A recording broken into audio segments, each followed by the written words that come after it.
Hi, welcome everyone. In the last 2 months at the coast of Spain, orcas have been attacking sailboats. And we're going to talk to orca biologist Naomi Rose from the Animal Welfare Institute about these incidents. Welcome, Naomi. Um, Hi. First of all, what happened in that area? I've been reading about it myself. Apparently, orcas who live in the Strait of Gibraltar have been targeting sailboats, primarily sailboats under power, and have been ramming them, have been harassing them, have been chewing on their rudders and ripping them off. And these attacks last anywhere from 15 minutes to an hour, which is extremely unusual. And why do you think this is happening there? Why is this happening, and why do you think in that area? This is, as I said, extremely unusual. We do not know, as marine mammal biologists, as orca biologists globally, of any other situation where they've been so focused on attacking a particular kind of vessel. Certainly, orcas have rammed boats before. This is not, in and of itself, unusual. It is. Well, I should say it is unusual. It's not common, but it has happened before. It has historically happened before. But when they ram vessels historically, they've done it once or twice and then swum off. They don't do it for 50 minutes, for an hour. They don't do it for that long. It's not something that seems to be the focus of what they're trying to do. Maybe they think it's a predator, a prey item like a seal, and they ram it. Or maybe it's doing something they don't like, so they ram it and then they swim off. This is different. This is, very concentrated, very coordinated. It's a group of whales that are doing it with purpose. That the folks who have been the target of these attacks have said it seems coordinated. Mm-hmm. And they are very capable of doing that. They hunt that way. Are they treating these boats as predators? As prey? I have no idea. But what they're doing is different. And why here? I don't know. There's only 50 Gibraltar whales. They are critically endangered. Are they reacting to something that happened to them? Are they reacting to the general problem of their, the reason they're endangered, which is food shortage, too much noise, too much pollution in their environment? I don't know. None of us know. We're all speculating. This is a very new phenomenon. It's just started happening about a month ago. And so, nobody knows. We're all speculating. And how would you find out then? Like, would you research this? Apparently the Spanish government is very concerned about this. They're worried about it escalating. These whales have already damaged several vessels. So it's a management problem for them. These are critically endangered orcas. They don't want to harm the orcas, but they don't want this to continue either. So they're starting to make inquiries internationally to get input from orca biologists, from international management bodies like the International Whaling Commission. They're starting to try to figure out a way to address this. So the first thing you have to do is just determine whether these are the same whales over and over again. There's only 50 Gibraltar whales, but are they like 5 whales that the same family group that's doing this? Is it the whole population? Is it only the adults? You need to find the pattern in the perpetrators. And then you need to find if there's a pattern in the targets. And so far, it looks like they're only targeting sailing vessels, small to medium-sized sailing vessels that are under power, that are not sailing. They've actually got their engine on. And so my inclination, and again, pure speculation, but my inclination is to think something happened, especially if it's just one group of the 50 whales, like 5 family members who are doing all of this damage, maybe 10, but not the whole population of 50, that something happened to them, some sailing vessel under power hit somebody or some bad thing happened and they're reacting to that, and they've generalized. They're very capable of doing this, very smart, that they're generalizing to all sailing vessels under power. Some folks are wondering, some other scientists are wondering if it's, they're finally figuring out that people are responsible for food shortages. They are they specialize on bluefin tuna, and bluefin tuna are also endangered, and there's not as many as there used to be by any means in Gibraltar. So are they now sort of retaliating? I'm disinclined to agree with that, because it's just sailing vessels under power that seem to be the target. Why aren't they attacking fishing vessels as if it's a connection they're making to fishermen removing all this fish? They watch that. Yeah. They see that. They understand that. You'd be surprised how much they understand. But then why aren't they ramming fishing vessels? Because they're not that big, they're in the size range that orcas might attack. So, I don't think they're going to go around ramming container ships or tankers because they're so big, but, they would attack a fishing vessel, gill netter or longliner or whatever, but they're not. They're attacking sailing vessels under power. So it does make a lot of sense what you're saying. Because from what the people who experienced this, what they say is that it was very aggressive and very targeted. So it does make sense what you're saying. If they do remember, if something happens to one of their family members, and they're basically retaliate. And that's happened in the past as well, where a calf, for example, a family group of orcas is very protective of new calves. Mm-hmm. Calves have been struck by vessels before. And then we didn't see those orcas attacking vessels after that.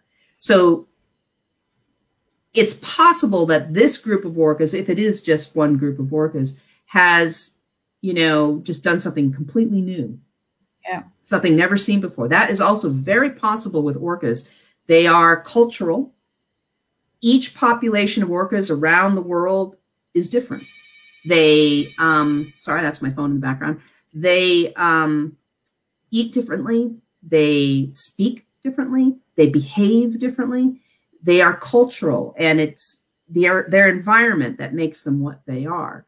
And so the whales in Gibraltar specialize in bluefin tuna. They do live in family groups. They're there's only 50 of them left. So obviously they may have lost some of their culture. Some of their, older members who had the memories, that went back into the past may have died. So you may be gone. So who knows what's motivating this group of orcas? And if it's the whole population, because there's only 50 of them, they could culturally transmit this behavior until all of them are doing it. And that's very possible. And I think then from what I understand from you, this is a very interesting case for marine biologists, orca biologists all around the world, because this is that new, this kind of behavior. This is everybody who's been asked. So if you read the media stories, everybody who's been asked has a different idea of what might be going on here. Yeah. And that is because this is brand new. The concentrated, coordinated, persistent attacks, ramming over and over and over again for 50 minutes, for an hour. We're all flummoxed by this. We do not know what's going on. Again, the Spanish government has to find out what's going on, because they need to deal with this in a way that they're worried that it might escalate to the point where somebody might actually be harmed. Nobody's fallen overboard. One gentleman apparently got his shoulder wrenched because the ramming was so violent that, he got thrown against a bulkhead. They don't want anybody to be seriously injured or, God forbid, die. So they need to address this, but we're all making this up. We're all speculating. We don't know. Can you say something more about the Gibraltar orcas? There are only 50, so they are critically endangered. Why did it happen? I'm not very familiar with the Gibraltar orcas. I'm not sure of the sequence of events that led to their endangerment, but they do specialize, I read, on bluefin tuna. And bluefin tuna are endangered everywhere. They're considered extraordinarily valuable. And an individual tuna, one fish, is worth a lot of money on the market. And so they were overfished. It's just the bottom line is they've declined, they've plummeted in population by over 90% in the last few years. It's ridiculous. And so my guess is it's a food problem, a food shortage problem for the Gibraltar whales. They're also in a relatively polluted environment. So once you get food stressed, you have problems with any contaminants that you're exposed to. A lot of the contaminants, pollutants that we put into the environment over the years, we're talking about, from 50 years ago, 70 years ago, 20 years ago. These things persist. These these chemicals persist in the ocean environment. And when you're ingesting them through the fish you eat, through your food, they're accumulating in your blubber if you're a marine mammal. They like fat. These chemicals are lipophilic. They like fat. And so they tend to accumulate in your blubber. All marine mammals pretty much have blubber. It's how they stay warm as warm-blooded animals in the ocean environment. So, you know, an orca has just got this wonderful coating of blubber all around its body. It's why it looks so sleek and smooth and chubby. And so when they are food stressed, they start digesting, metabolizing their fat stores. I mean, that's what we do. That's why we lose weight when we go on a diet. So they're basically forced into a diet, right, when their food declines, and they start metabolizing their blubber. Well, that releases all those contaminants that are sequestered, as the term is, you know, in their fat. It releases it into their bloodstream, into their milk. If they're mothers, they're poisoning their babies. So that causes a decline. You know, you don't have successful reproduction. You are food stressed. You die younger. You know, you don't make it to 50, 60, 70. They can live a long time. You die at 40. You know, so over time, your population declines, just like your prey are declining in number. And so now there's only 50 Gibraltar, or, you know, think about the Strait of Gibraltar. It's an extremely busy seaway. Yeah. People going in and out of the Mediterranean in big boats. It's not a great place. It probably used to be a wonderful place for orcas to live, but in modern times, it's not a great place to live. And they're suffering for that. And I almost know the answer to this. What is the solution for them to go up in numbers and not to eventually be extinct? For the whole planet, the answer to that question is we have to stop living the way we're living. We have to change our behavior. Or not only orcas are going to go extinct, but so will we. So climate change, all of those pollutants I just mentioned that are in the environment, we have to do something about that. We have to stop using resources. We have to stop burning fossil fuels. This isn't optional anymore. It's not, you know, let's live green. You know, this is, we must live green, or we will eventually suffer for it ourselves. We're already suffering for it. I am an American. I live on the East Coast, but on the West Coast of the United States, the West Coast is burning down right now. I mean, there are multiple wildfires that are releasing a lot of carbon into the air, which is not good because that's a greenhouse gas.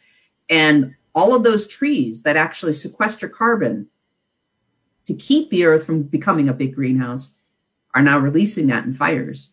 And so people are being poisoned by the ash and the smoke, but we're also going to see an increase in the greenhouse effect because of all those trees burning. And so if we don't change our own behavior as an industrialized society, we will, in fact, end up killing off a lot of different species, including ourselves. And one question to that is it, I know they're still speculating on this with the orcas that are attacking sailing boats. Do orcas have the intelligence? They are very intelligent animals, but do they have the intelligence to one day actually do fight back to us humans? I would really like to believe that. I do think it's possible on a more localized level. For example, what if these whales had a sailboat, which seems to be the target, is sailboats under power? What if something bad happened to that group, if it's one group, or they've taught it to the whole population, if it's everybody in that population? What if they experienced a negative event? One of these sailboats that was under power rammed into a calf and killed it, or something like that. If that happened, they could definitely generalize that experience to all sailboats under power. They're very capable of doing that. They are scary smart animals. So that's one explanation, one possible explanation for this phenomenon. It would make more sense to me if that's what happened than that they're reacting to, say, generally, I've connected our lack of food to all of these humans on these boats. They do know that there are humans on the boats. They can actually see very well in air. So they're looking at us all the time, and they can see people moving around on the decks of boats. and they see people moving around on the shore, and they make that connection. They know that there's a living thing walking around on the decks of boats, I believe. And so, if they actually make that connection that they're removing all of our food, and so let's attack them, that's possible. But then to me, they'd be attacking fishing boats. But could that once happen? Like, not in this case, you don't think that's likely, but do they have the intelligence to one day fight us back? That they will attack any kind of boat? I would think that would have already happened by now if that's what they were inclined to do. One of the things I find really interesting is that very intelligent animals, and there's a lot of them out there. I mean, a lot of animals are way more intelligent than we think they are, including birds and all of that. But, certain known, like wolves and elephants and orcas, it would seem to me that there'd be a lot more fighting back by now if they were inclined to do that. It's not something, chimpanzees are really the only other species that we're aware of that goes to war. They've been known to attack other troops of chimpanzees and kill other chimpanzees, not for food, but for whatever competitive reason that they're attacking them for. And so I'm disinclined, again, this is pure speculation. I'm disinclined to think, I don't think they're peaceful, loving, sort of free love, hippie kind of animals. I just don't think it occurs to them to behave that way. They compete amongst themselves. We have seen orca groups attack each other, but they don't escalate. The loser runs away. They have 3 dimensions to escape in, left, right, and down, and they do. They run away. It never escalates to, blood in the water, death. And that's actually true throughout the animal kingdom. There are instances where competition, fights, result in one animal's death, but that's actually rare. That doesn't seem to be the point. You can even argue it's accidental. The point is to win, and then the loser runs away. If the loser dies, it's because, they fell off a cliff, or they got gored accidentally by a horn or whatever. It's an accident. And so, again, I'm not saying that we're animals. I'm not saying that animals are more peaceful than we are. I'm just saying that that's not why that they're not competing to kill the other animal. They're competing for a resource. Yeah. And if they get that resource, the competition ends. And I'm disinclined to think that orcas are ever going to get warlike about this. They're not going to come after us for revenge. I actually do think revenge is a uniquely human concept. Sadly. Yes. Thank you very much for your time, and thank you what you do for orcas. And I think we'll talk to you again in a couple of weeks, because this is going to it's interesting to know what actually is the reason they're attacking sailboats. I will tell you that in the past, again, historically, like way back hundreds of years when there are records, sometimes things happen like this, not this particular phenomenon, but some animal phenomenon. It happens and then it stops. And we never know why it started, and we never know why it stopped. So it is very important to keep an eye on this. I think you're right. Maybe in a month or so, you might want to come back and see where things stand in Gibraltar. But it could just stop. These attacks could just stop, and we'll never know why they started, and we'll never know why they stopped. If they go on and, God forbid, get worse, which is what the Spanish government is concerned about, then we really need to do something, because they're being very good about this so far. They don't want to retaliate against these animals, in a negative way, because they're endangered. But people, if these animals keep this up and they do more damage, and God forbid they hurt somebody, we're not good at handling that. We tend to get punitive, and I hope that doesn't happen. I hope that's not an outcome. Thank you so much for your time, Naomi. You're welcome. Thank you for having me on. And thank you everyone for watching. Bye-bye.